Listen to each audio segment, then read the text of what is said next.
This man never in a million years expected that after fighting for the kingdom for a solid 20 years, the king would turn around and send him off to govern some barren stretch of grassland as its lord. This was Leo's first time serving as a lord. He'd planned on protecting the people of his domain, but after wandering the grasslands for days on end, there wasn't a resident in sight. He couldn't even find a single tree. Leo was completely at a loss, so he decided to get some sleep and head to a nearby village the next morning to lend a hand. But things didn't go as planned. Early the next morning, he was jolted awake by a young girl who demanded to know why he had set foot on this grassland. Leo explained that the king had sent him here to live. At first, the girl didn't believe a word of it, but then the horns on her head suddenly lit up with a glow.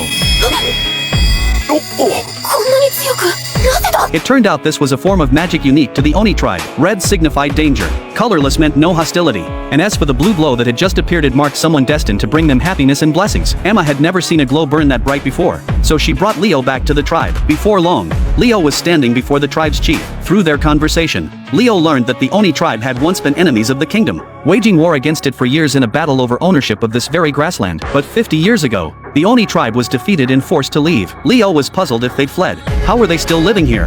The chief explained that the horns on their foreheads allowed them to use all kinds of magic, one of which was concealment magic. This power could hide the entire village from sight, which was exactly why Leo hadn't spotted a single soul on his first day. Beyond concealment magic, the most commonly used ability was soul reading magic, which could tell friend from foe at a glance. Leo showed the exceptionally rare blue glow, marking him as someone well worth befriending. So the tribe was willing to help Leo establish himself as lord of this land, and would provide him with a place to live and food to eat. But in exchange, Leo was not to breathe a word about this village to anyone. Leo agreed. The chief was very pleased to hear this and assigned Emma to look after Leo's daily needs so he could get used to life on the grassland as quickly as possible. Emma was none too happy about that, but the chief held firm. Whoever brought someone and had to see things through to the end. Before he knew it, the next day had rolled around. Leo's yurt had been set up and put together, and he was grateful to everyone who had pitched in. But the rest of the Oni tribe wasn't exactly warming up to him and cleared out the moment the work was done. As for Emma, she gave Leo a half-hearted rundown on survival skills. The main source of income here came from raising sheep, but it was a slow way to make money. If you wanted to earn faster, you had to go hunting. The trick was a special powder, scatter it around and it would draw wild beasts right to you. Then you'd bring the meat and hides back to the village and trade them for more yurts. Leo wasted no time and headed out immediately, because Emma had been so careless with her explanation and hadn't gone into any specifics.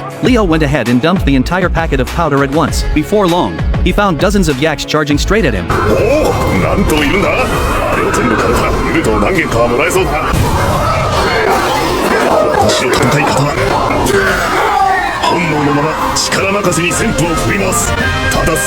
A short while later, Leo had taken down quite a few, but had no idea how to haul them all back. He could only heave one onto his back and head back to the yurt. He figured coming back with so little would get him laughed at by Emma, but to his surprise, she was completely blown away. She couldn't believe Leo was actually this capable. Taking down a yak on his very first hunt? She told him he was seriously impressive. Leo then mentioned he'd taken down around 30 in total but had no way to bring them all back. Emma was absolutely floored, and this time she told him he was a real man. Emma immediately rallied the villagers to go collect all the black yaks Leo had hunted down. Now, for the Oni tribe, calling a man manly was their way of saying they had feelings for him. The chief asked Leo whether he had any intention of marrying Emma, though if he did, the bride price would be on the higher side. Leo quickly set the record straight. There was a total misunderstanding, and he hadn't thought about anything like that at all. But the chief brushed it off. Different races could still have children together just fine. Before long, the second morning had arrived, and Emma's attitude was a complete 180 from before. Not only had she made breakfast for Leo, she also volunteered to go hunting with him. Just then, the other villagers showed up with the yak meat from the day before. Now that they'd seen what Leo was capable of, they'd come around to accepting him, but the moment they saw Emma getting so cozy with him,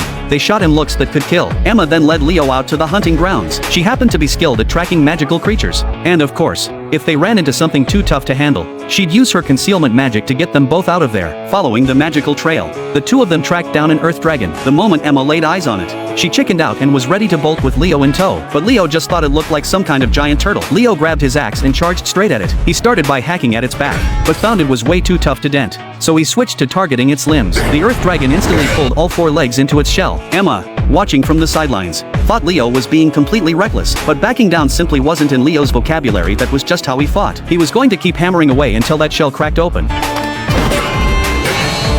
Leo pounded at it for a full 2 minutes, But the Earth Dragon couldn't be bothered to come out. With each repeated strike, his axe began to show signs of damage. He quietly muttered repair, and the next second, the cracks sealed themselves right back up. This was a battle trophy he'd won after taking down a general from a neighboring country, and word had it the man was quite a big deal. Leo went on hammering from daylight all the way into the night, and still the Earth Dragon refused to budge from its shell. Emma, meanwhile, could barely keep her eyes open. Leo was worried she might catch a cold from the night chill, so he decided to give it one last swing before taking Emma home. And that one swing was all it took. He shattered the Earth Dragon's thick shell clean open. The moment its shell cracked, the dragon flew into a rage and launched a ferocious counterattack. Fortunately, Leo's reflexes were sharp enough to dodge, but Emma, standing nearby, took a direct hit from the dragon's breath attack. Her cry of pain immediately drew the dragon's attention, and it locked onto Emma as its next target. That was the last straw for Leo.